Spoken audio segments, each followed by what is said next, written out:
ऐसे भैया इस टैन से हम पैदा हुए हैं और इसी टैन में मरेंगे. She said, अरे मालिनी अब तो कितनी अच्छी लग रही हो, पहले इतनी काली सी सुखड़ी सी होती थी. People would say, are you really a lesbian? Because you totally look like a lesbian. And the us and them is not men versus women. Hi, I'm Malini and welcome to another episode of The Girl Tribe. I have been such an admirer of Nandita Das for my entire career and childhood as well. Of course, you know her as a fantastic actress. She's now making movies, directing films. And I think one of the biggest ways and most meaningful for me have been about helping women get past this concept of having to have the perfect fair skin. And it's just crazy. And I think you are literally one of the few people who ever become the face of it by default. But I guess you always said something about it. And I remember reading that you said once you were on the cover of a magazine and they had lightened you so much that you looked green. You know? No, I looked almost white. Yeah. And the article was about dark is beautiful. So that was the funny part. Just so, that they wrote all that and then they photoshopped me and made me all light-skinned. And they probably thought they were doing me a favor. Because often the makeup artists used to come, when I used to act. The 5 shades. Don't worry, I'll make it very naturally, like 5 shades. And I said, that's my worry. Can you keep it this skin? Yeah. In fact, when I go enter a store which has creams, they would always say, isse madam tan nikal jayega. I said, bhaiya is tan se hum paida hue hain aur isi tan mein marenge. So it's like everyone almost sort of feels sympathetic. Yeah. As a kid, they would say, you've got nice features, but poor thing, you're dark. Little dark, yeah. Thankfully, my parents didn't put a kind of complex in me because often I see, unfortunately, even though parents love their children, they don't realize they say these things constantly. Don't go out in the sun, you'll become dark, Don't do this. You should put haldi. You should put... Wo us zamane mein haldi hota tha. Abhi to there are 10,000 creams.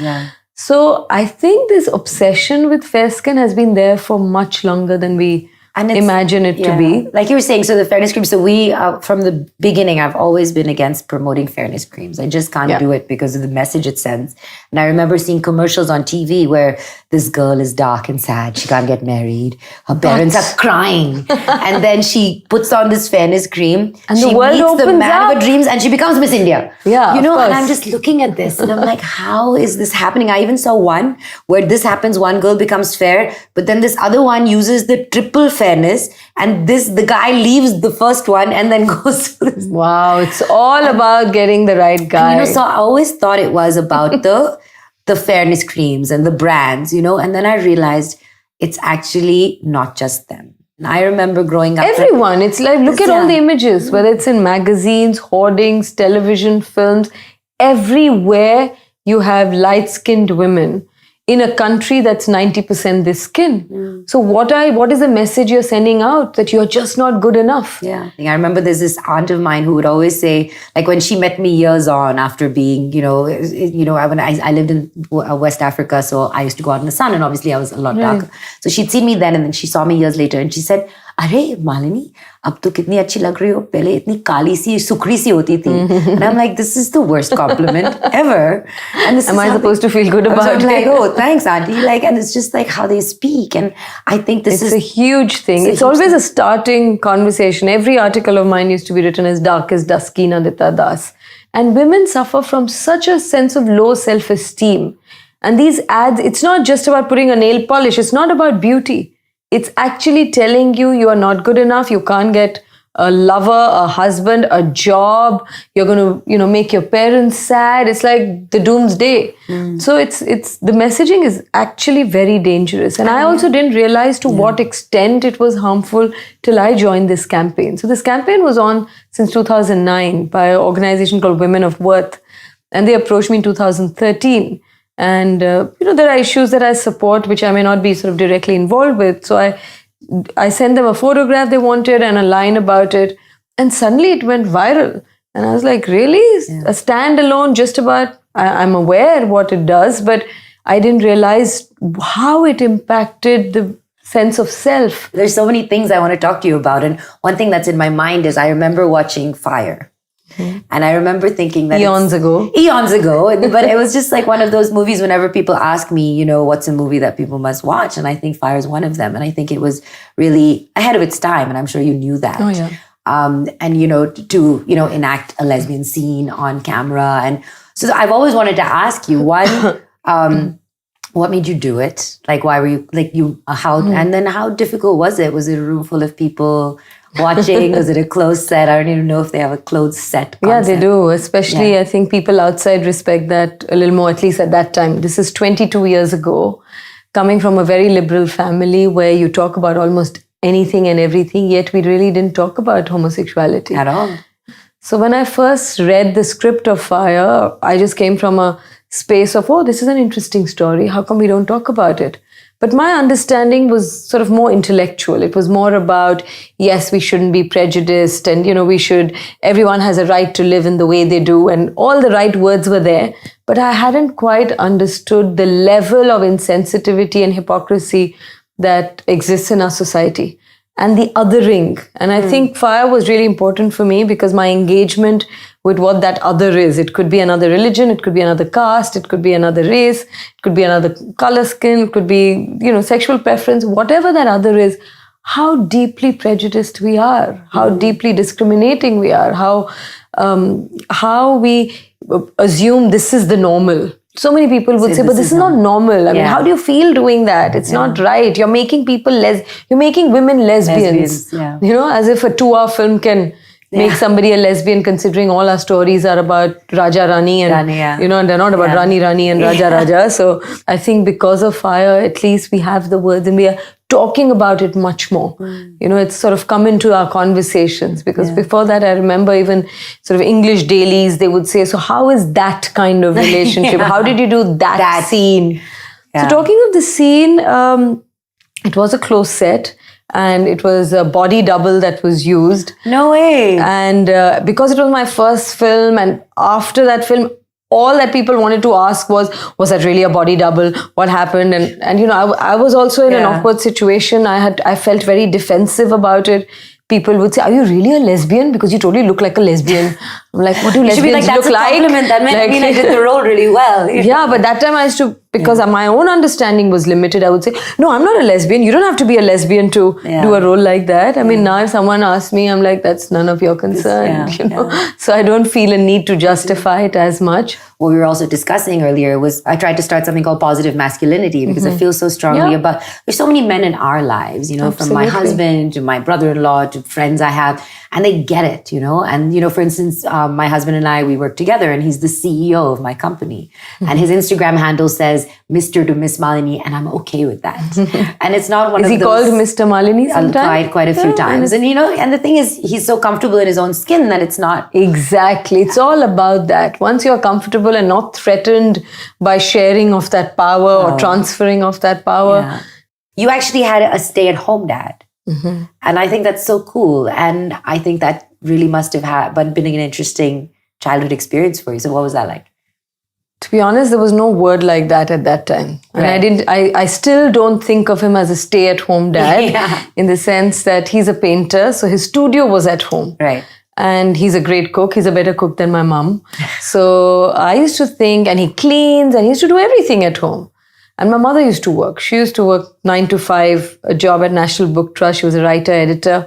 So I used to think that mothers go to work and fathers cook and clean and for recreation paint. Because as a child, painting is the fun part, right? Yeah. It's not a subject in the same serious way that history, geography, maths is. Yeah. So for the longest time, I had this role reversal and this perception that this is how the world is. And then the root shock came, of course, when you're older and you go to other friends' houses and you realize that it's actually the opposite. Yeah. But I'm grateful for that role reversal because then you don't think that this is the only way it has to be. Because children tend to emulate what they see in their homes. And I saw the perfect thing. I think that it's so important. One, because if we don't give men who are empowering women a voice, we're losing out on allies in a sense. Absolutely. And two, we're also making them feel like, well, they don't matter. And also the us and, and the us and them is not men versus women. Us is all those of us who want a more equal world. Yeah. That's why I love the word tribe. Yeah, let your vibe attract your tribe. It's a nice line. This has been the most awesome conversation. And Thank you, I'm Malini. so happy Me that I as got well. to have it with you. I'm going to ask you, before you go, to please put a pledge up on my wall of fame so I'm inspired every day when I see it. Okay. My girl tribe pledge.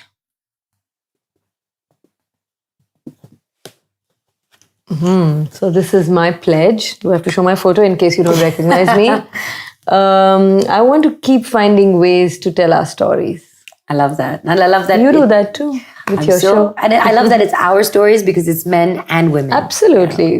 That's why I said we have to change our them and us. Yes. Us is all of those of us who want to be part of that change that we want to see in the world. That's Gandhi's quote, and it's a very powerful one. It is a very powerful one. Please pin this on my wall. So, yes. Oops, I've just dropped myself.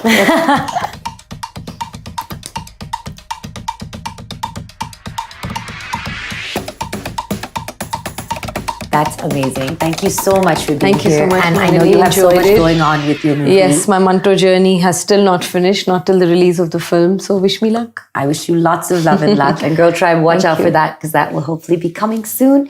Till then, stay tuned. And coming up after this, there's lots more. Today, I want to share with you the story of a girl warrior whose life journey will take you on an emotional roller coaster and melt your heart. The inspirational story of Stuti Singh. Stuti had a happy childhood. She had loving parents, a caring brother, and everything a little girl could dream of while growing up. However, she didn't realize that life had very different plans for her. From the age of 15, Stuti discovered that she was about to face more challenges and trauma than most people do in a lifetime. From her mother's uphill battle with cancer for 5 years to her dad passing away 45 days before her wedding. From almost losing her son to epilepsy to developing an anxiety disorder, Stuti was assaulted by what seemed to be endless trauma in her life. In 2015, she herself was diagnosed with cancer, and almost 40% of her scalp was removed through extremely painful surgeries. When she was declared cancer-free after months of battle, Stuti thought her struggles were finally over. But a year later, she found out that her brother was now diagnosed with late-stage cancer. This was her breaking point. Stuti was diagnosed with clinical depression and post-traumatic stress disorder and was immediately taken to a psychiatrist for treatment. She was on heavy medication for years. After 7 years of battling everything life had thrown at her, one day Stuti made a decision. She decided she had had enough of the suffering, enough of being a victim of her circumstances. She still had her mother and brother, strong cancer survivors, in her life, and a beautiful 3-year-old son who needed her. She started making a conscious effort every day to lead a happier life. Yoga, meditation, and exercise became a part of her daily regime.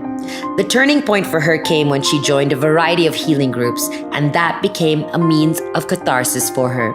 Listening to others and helping them overcome their trauma sped up her own healing process. After years of dedicated self-care, today Stuti works as a life coach and healer on various social media platforms to help those who have been through the same darkness she has faced.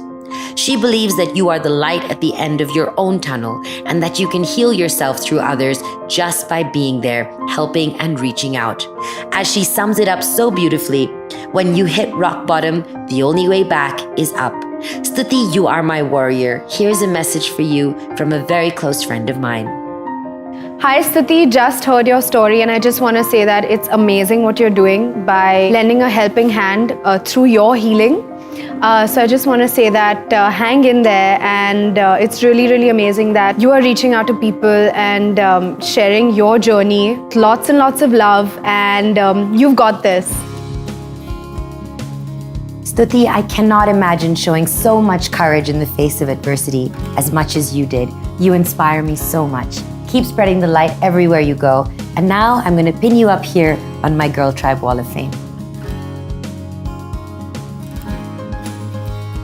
And that's all for today's episode of The Girl Tribe. Don't forget to show your love by joining me on Facebook on Malini's Girl Tribe, where I'm going to start a new conversation with this question. If a majority of the Indian population is dark-skinned, why are we obsessed with fair skin? Should Indian ads or whitening products be blamed for spreading prejudice? How do we end this? I want to know your thoughts so that we can learn and make a difference for the generations to come. Start by joining Malini's Girl Tribe on Facebook. Until then, keep those good vibes coming.